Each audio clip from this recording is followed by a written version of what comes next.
actually about a correlation between the stock market and cryptocurrency. I ain't talking about Go ahead. Go ahead. that. Okay. My name is Amir. And welcome to Two Crypto Noobs. How's everything going with you today, Amir? Everything's going great, man.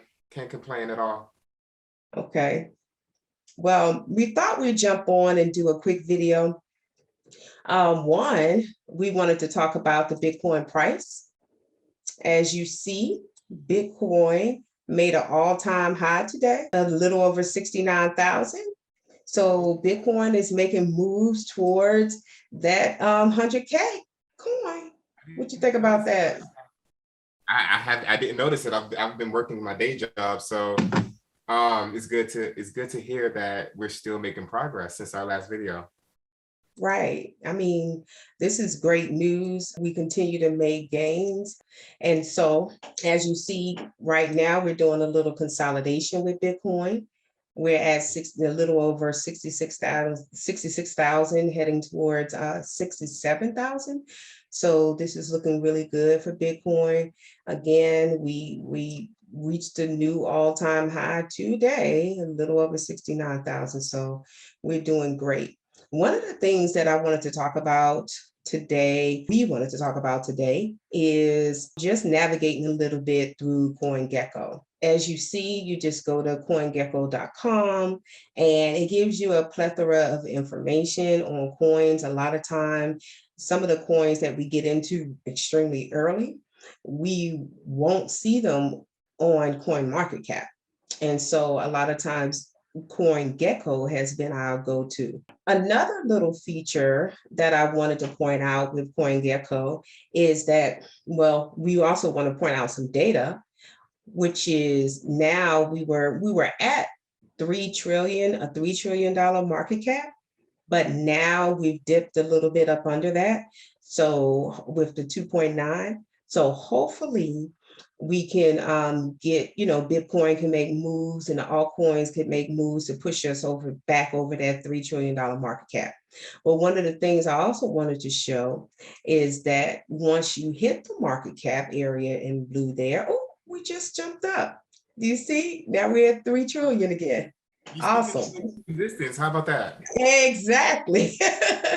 And so if you navigate down, you have some in total market cap here. You have a view back from July that you can see here for the global market cap.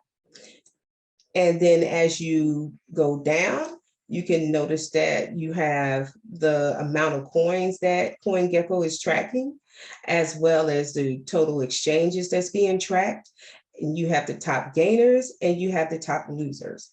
Okay. And then if you scroll down a little bit more, you have the cryptocurrency tree map where you have the top 100 by market cap. And so you'll see where Bitcoin today within the 24 hours, and this tracks the 24-hour period.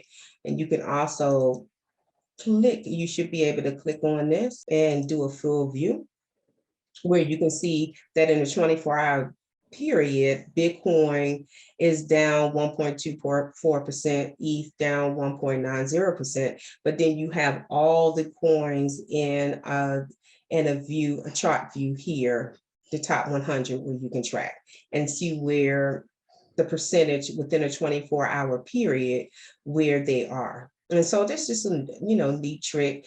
As a noob, you're always looking at data. And so I wanted to point that out to the viewers today.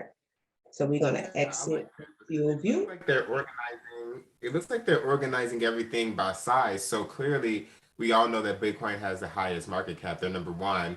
And so they're the big player. And so Ethereum, it gets a little smaller than BNB. Then you have USDT, Sol. So it looks like it's kind of like a periodic table, but based upon market cap. It's cool. And then Yes.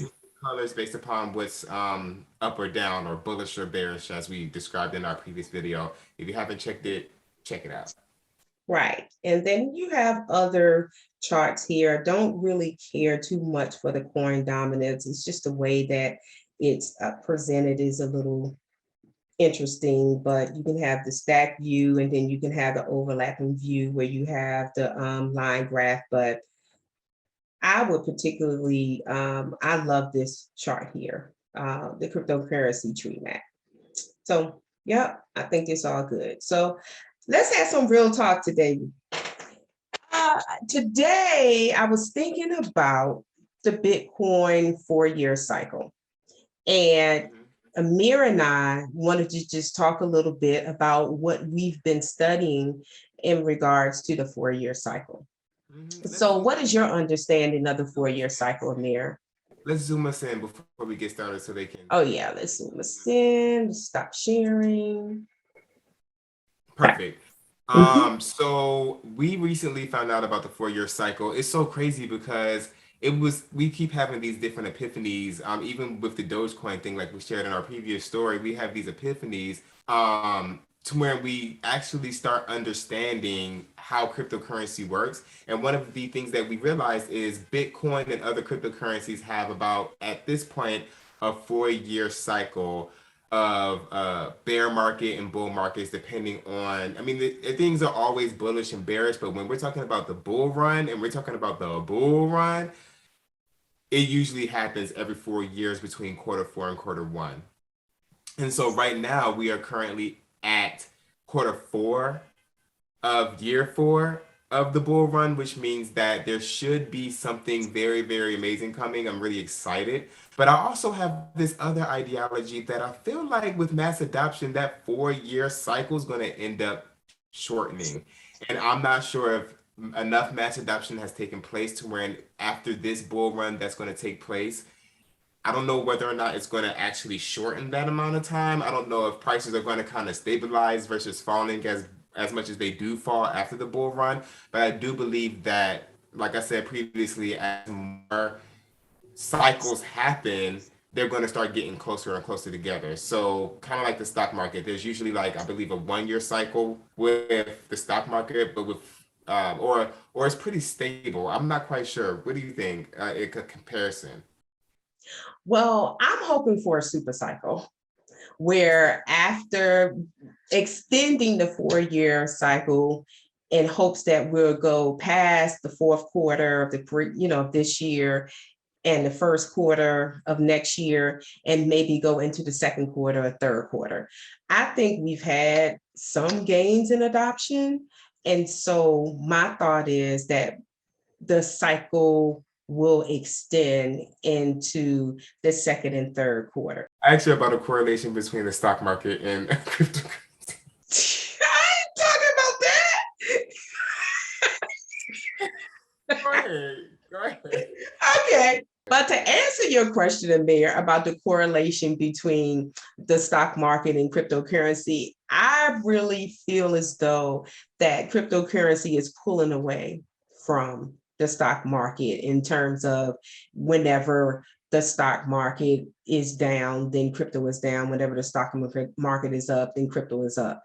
I just think that crypto has a mind of its own, is a very volatile asset class, and we rarely know what to expect. You have people on YouTube all the time talking about, oh, this is what we expect to happen. This is what we expect to happen tomorrow, or we see it doing this, or we see cryptocurrency doing that. No, cryptocurrency has a mind of its own, is a very volatile asset class. But with that volatility, you can make money. So that's what intrigued me.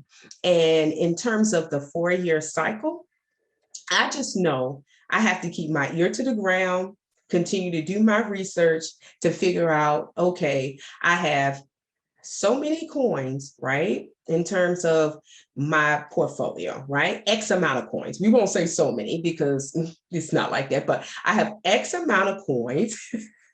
I have X amount of coins. When do I want to take profit? Because if the 4-year cycle is real, I want to be able to get some profits from the gains that I've gotten since May when we started this, right? And to see that go to barely anything, and then we have to wait 4 years before things start pumping again.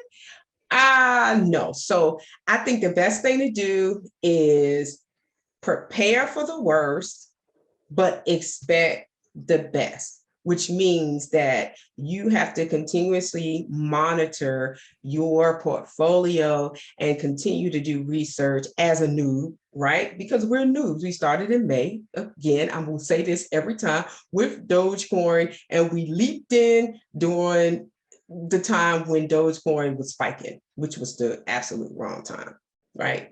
So, but now we've learned an awful lot more, and I'm hoping that we will be more in tune to when we need to take profit and also let some coins flow through the quarters so that we can get some even, so that we can have even more gains. Does that make sense? It makes sense to me. I definitely agree with what you're saying as far as that the coins will start to stabilize. And that's probably what I was getting at when I was trying to compare it to the stock market. Of course, I don't want cryptocurrency to act like the stock market because the stock market is volatile as well. So one of the things that I'm thinking we need to do is do a show specifically on Bitcoin halving, which means that, when the amount of coins mined is actually halved in particular cycles, and also do one on the 4-year cycle, a more deep dive on that. But I just wanted to get it out there today because my mind is circled around it. This is quarter 4. Okay.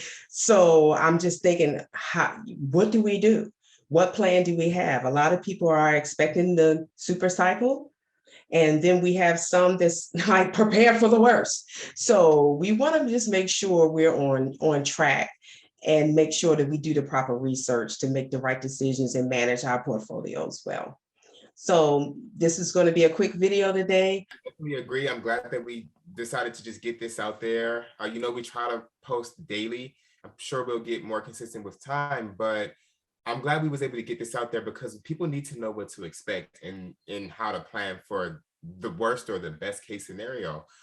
Me personally, I'm probably going to take out certain percentages, and That's it. if if it super cycles, then cool, let's keep going. And if it doesn't, at least I'll still be hodling some coins for the next cycle and still was Right. able to take some profit from this cycle. So just make sure you have a plan. Never invest what you can't afford. Remember, this is not Absolutely. financial advice, but pay attention.